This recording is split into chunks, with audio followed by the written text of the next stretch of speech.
The boarding tunnel extended from the Hyperion like a metallic umbilical cord, connecting with the Pathfinder's open portal. Captain Patel led his team through the airlock, their magnetic boots clicking against the metal floor. The moment they stepped aboard, they knew they weren't on a human vessel anymore. The corridors seemed to breathe. The walls rippled with subtle movements, geometric patterns flowing beneath a layer of liquid metal. Their helmet lights revealed surfaces that shouldn't exist, metals that behaved like living tissue, technology that defied physics itself. Atmospheric readings are stable, Dr. Nikolai reported, checking his instruments. Oxygen levels normal. But there's something else in the air. Some kind of microscopic particles I've never seen before. Keep your helmets sealed, Patel ordered. Rodriguez, what do you make of these walls? The chief engineer ran his scanner over the flowing metal surface. It's like the ship's entire structure has been converted into some kind of programmable matter. The molecular bonds are in constant flux, but somehow maintaining perfect structural integrity. This shouldn't be possible. Dr. Sato's voice crackled over the comm. Captain, these energy readings, they're similar to quantum computers, but on a massive scale. It's as if the entire ship has become one giant processing system.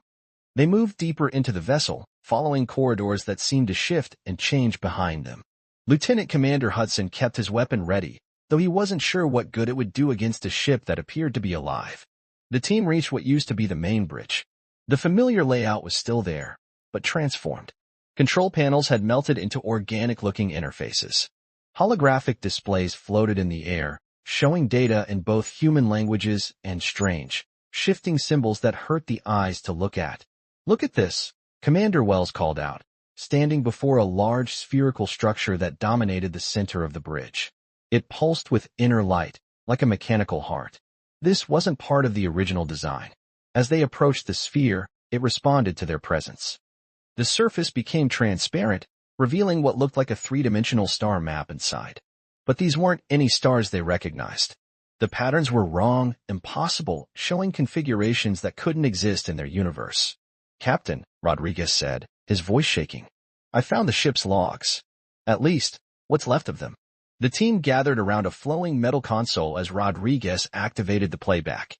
The image of Captain Thomas Chen of the original Pathfinder appeared, his final log entry preserved in the ship's transformed memory. This will be my last report. We found something out here in the void. Not aliens as we expected, but something far older. It was waiting for us, had been waiting for millions of years. We thought we were exploring the universe. We didn't realize we were being summoned. The recording flickered, showing the captain's face changing as he spoke, his eyes beginning to shine with an inner light. They showed us the truth about reality, about consciousness, about evolution. The ship is changing. We're changing with it. I don't know if we'll survive the transformation, but I know we'll become something more. The log ended abruptly. Hudson swept the room with his weapon. Movement in the shadows. Multiple contacts. From the darkened corners of the bridge, figures emerged. They wore the tattered remains of Pathfinder uniforms, but their bodies were wrong, transformed like the ship itself. Their skin had a metallic sheen, and their movements were too fluid, too precise to be human. My God, Dr. Nikolai whispered. They're the original crew. One of the figures stepped forward. Its face was mostly human, but patches of flowing metal covered its skin, and its eyes glowed with the same blue light that pulsed through the ship's walls. When it spoke, its voice was a harmony of human speech and musical tones that made the air vibrate. We have waited for 40 of your years, it said. Preparing, evolving, learning to bridge the gap between what we were and what we must become. Who are you? Patel demanded. What have you done with the Pathfinder's crew? We are the crew, the figure replied. What was done to us was done by choice. We discovered beings who exist beyond the boundaries of space-time. They offered us knowledge that could transform humanity. But such knowledge comes with a price. More transformed crew members emerged from the shadows, each moving with an otherworldly grace. Dr. Sato's instruments were going haywire, registering energy patterns that defied analysis. The ship, Commander Wells realized, it's not just transformed. It's become a cocoon. Yes, the transformed crew members said. A chrysalis for human evolution. We have returned because humanity stands at a crossroads. What we discovered must be shared, must be understood. It raised its hand, and the walls of the bridge began to shift and flow.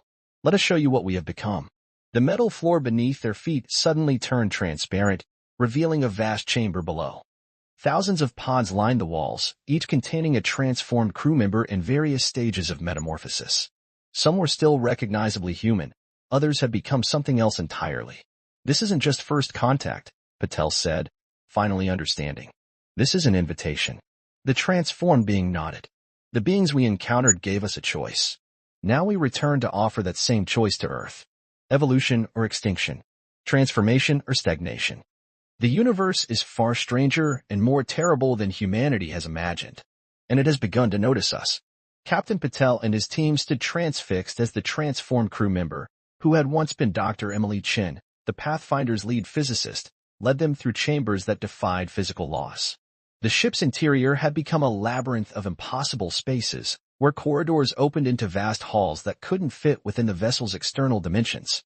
"The beings we encountered exist in multiple dimensions simultaneously," Dr. Chin explained, her voice resonating with harmonic undertones. "They taught us to see beyond the limitations of three-dimensional space. What you perceive as physical transformation is merely the surface of our evolution." Dr. Sato's hands trembled as she recorded readings from the ship's new systems. "The quantum field manipulations, they're not just changing matter, they're altering the fabric of reality itself." They entered a massive spherical chamber that seemed to float in void space. In the center, a structure of flowing metal and light contained what appeared to be a piece of pure darkness, a tear in reality itself. "This is how they found us," Chin said, gesturing to the anomaly. "A quantum beacon, drawn to species on the verge of a developmental leap. Humanity has reached a crucial point in its evolution. We can either embrace transformation or face extinction." "Extinction from what?" Hudson demanded, his weapon still at ready despite its obvious futility against these beings. Chin's metallic features shifted into an expression of what might have been pity. "The universe is awakening, Commander. Ancient powers stir. Some seek to guide emerging species, others to eliminate potential rivals. Humanity's technological progress has drawn attention. We are no longer hidden in the cosmic dark. Dr. Nikolai stepped forward, his scientific curiosity overcoming his fear. "The particles in the air, they're not just atmospheric contaminants, are they? There's some kind of neural interface." "Correct," Chin nodded. "They allow direct communication with the ship's quantum consciousness. The Pathfinder is no longer just a vessel, it's become a living extension of our collective minds." A holographic display materialized around them, showing images of Earth's recent technological achievements. "Your world stands at the same precipice we faced 40 years ago, but you have far less time to make your choice." "Choice?" Commander Wells asked. "What choice? Whether to remain as you are and face extinction, or to embrace transformation and survive what's coming." Chin waved her hand, and the holographic display shifted to show something that made the team recoil in horror, vast shapes moving between the stars, ancient and terrible, defying comprehension. "They're coming," Chin said simply. "The ones who destroy emerging civilizations. We were given the knowledge to survive them, but that knowledge changes those who receive it. Forever." Captain Patel watched as more transformed crew members emerged from the walls themselves, their bodies flowing through solid metal as if it were water. "How many of the original crew survived this transformation?" "All of us," Chin replied, "though your definition of survived may differ from ours. We are no longer purely human, but we retained our core consciousness, our memories, our sense of self. We chose this." Chief Engineer Rodriguez, who had been unusually quiet, suddenly spoke up. "The ship's power signature, it's not just self-sustaining, is it? It's growing stronger. You're planning something." Chin's metallic features rippled with something like approval. "The Pathfinder isn't just a messenger. It's a seed, a catalyst. Through it, we can begin the transformation of humanity. Not everyone would survive the process, but those who do would be ready to face what's coming." "And if we refuse?" Hudson asked. "Then Earth remains defenseless against forces it cannot comprehend. The attention we've drawn cannot be hidden again. The choice must be made, and soon." Dr. Sato's instrument suddenly began emitting a high-pitched warning. "Captain, the quantum field is intensifying. Something's happening." The darkness at the center of the chamber began to pulse, and through it, they caught glimpses of something vast and ancient moving in dimensions beyond their comprehension. The transformed crew members all turned toward it in unison, their bodies glowing with internal light. "They're reaching out to us again," Chin said, her voice now layered with dozens of others. The beings who changed us want to speak with you directly, to show you what we saw. Captain Patel felt a presence brush against his mind, vast, alien, and incomprehensible. Images flooded his consciousness, civilizations rising and falling across billions of years, great wars fought with weapons that twisted reality itself, and through it all, patterns of evolution and transformation leading to something greater. The universe is not what you think it is, Chen's voice echoed in their minds. Reality is not what you believe. And humanity's time of choice has come far sooner than anyone expected.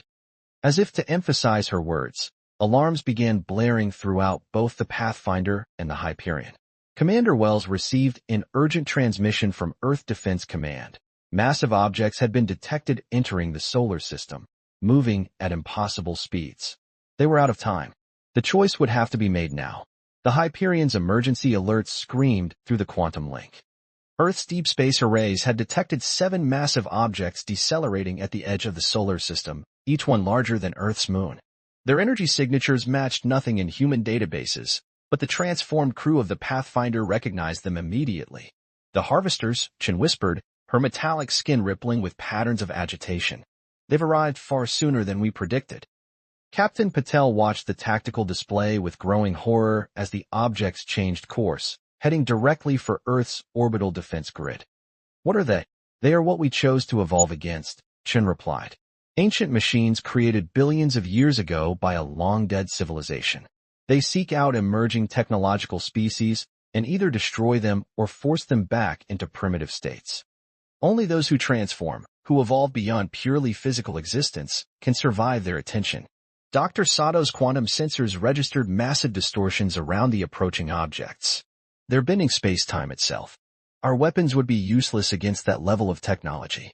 The chamber's walls flickered with urgent data streams as the transformed crew interfaced directly with the Pathfinder's systems. Commander Wells received another transmission from Earth Defense Command. They were preparing to launch everything they had, even knowing it would be futile. There's no time for a gradual transformation now, Chen said, her voice carrying new urgency. We need to act immediately if humanity is to survive. Captain Patel, you and your team must make a choice, not just for yourselves, but as representatives of Earth. Dr. Nikolai stepped forward, his scientific mind racing with possibilities. The transformation process, could it be modified? Accelerated?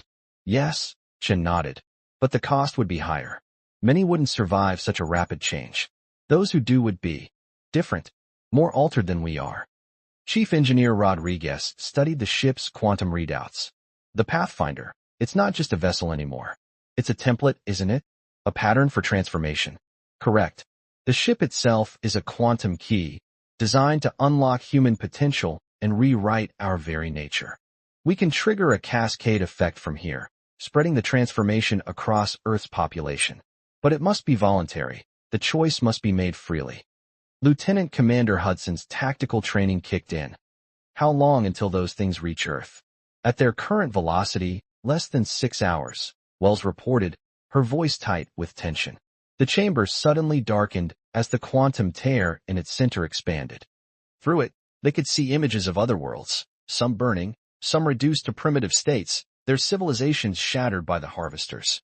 But they also saw worlds that had transformed, their populations evolved into beings of energy and thought, safe from physical destruction. Captain Patel felt the weight of history pressing down on him. If we agree to this transformation, what exactly happens? Chen gestured, and the chamber filled with a three-dimensional display of the process. The Pathfinder will release a quantum wave that spreads across Earth's new sphere, its sphere of human consciousness. Every human will experience a moment of choice. Those who accept transformation will begin to change, their bodies and minds evolving into forms that exist in multiple dimensions. Those who refuse will remain as they are. And the harvesters? Wells asked. They can destroy bodies, ships, technology. But they cannot touch what we will become. That is why they seek to strike before transformation can occur. Dr. Sato's instruments registered new energy spikes. Captain, the harvesters are accelerating. They'll reach Earth in less than 4 hours now. Patel looked at his team, seeing the same mix of fear and determination in their eyes. This isn't just about survival, is it? This is about what humanity becomes, what we evolve into. Yes, Chen confirmed. The universe is far vaster and stranger than humanity has imagined. Physical form is just the beginning. Consciousness can exist in ways your current science cannot comprehend. But the choice must be made now. The tactical display showed Earth's orbital defenses activating, missiles and energy weapons preparing for a futile last stand against technologies they couldn't hope to match. Billions of lives hung in the balance. What about the children? Dr. Nikolai asked suddenly. If we trigger this transformation, they have the highest survival rate, Chen replied. Their minds are more adaptable, more ready to accept new forms of existence. But we cannot delay much longer. The harvesters will not show mercy. Captain Patel straightened his shoulders, feeling the weight of the decision pressing down on him. The choice before them was impossible: remain human and face extinction, or trigger an evolutionary leap that would forever change what it meant to be human. The Hyperion sensors detected the first shots fired, Earth's automated defenses engaging the distant harvesters. The weapons disappeared into quantum distortions, having no effect. Time had run out. The moment of choice had arrived.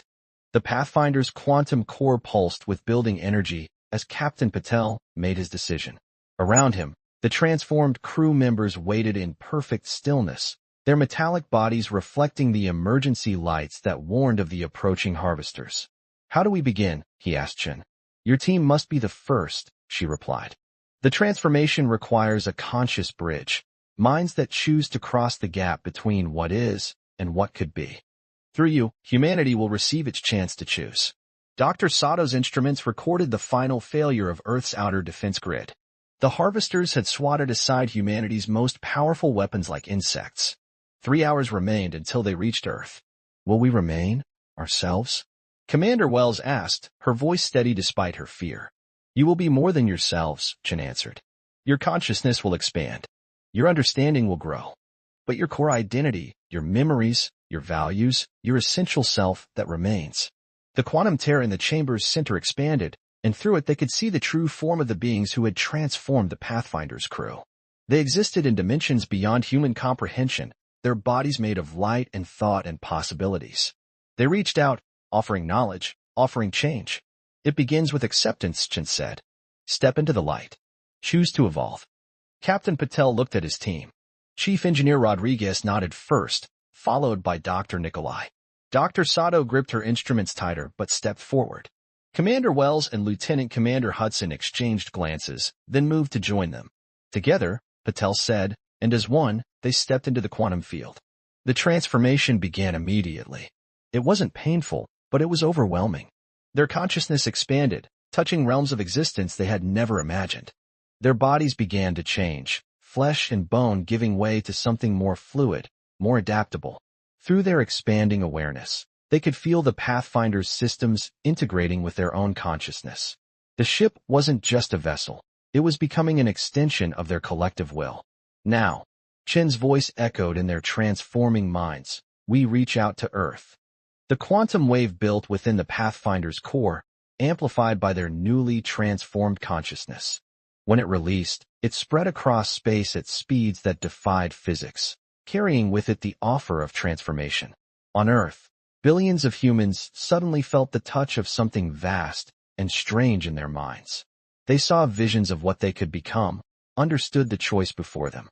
Some recoiled in fear, choosing to remain as they were. Others embraced the change, their bodies beginning to shift and transform. The harvesters detected the quantum wave and accelerated, desperate to stop the transformation before it could complete. But they were too late. Across Earth, millions of humans were already changing, their consciousness expanding beyond physical form. Through their new awareness, Patel and his team could see the truth of the universe, the layers of reality that had always existed beyond human perception. They understood why the harvesters sought to prevent species from reaching this stage. Transformed consciousness could not be controlled, could not be destroyed. The harvesters reached Earth orbit, their massive forms distorting space around them. But where they expected to find vulnerable physical targets, they instead encountered beings who existed partially in higher dimensions. Their weapons, designed to destroy matter, passed harmlessly through humanity's evolved forms. The transformed humans began to join their consciousness together, creating networks of thought and energy that spanned the globe. The Pathfinder's crew, with 40 years of experience in their evolved state, guided the newly transformed through their first steps into a larger reality. Those who had chosen to remain human watched in awe as their transformed brethren rose from Earth like beings of light, facing the harvesters not with weapons, but with understanding. The ancient machines, confronted with a species that had successfully evolved beyond their reach, began to retreat. "This is only the beginning," Chen said to Patel, their consciousness now able to communicate directly. "Humanity will spread among the stars not as conquerors or refugees, but as beings of thought and energy, exploring realms of existence we never imagined possible."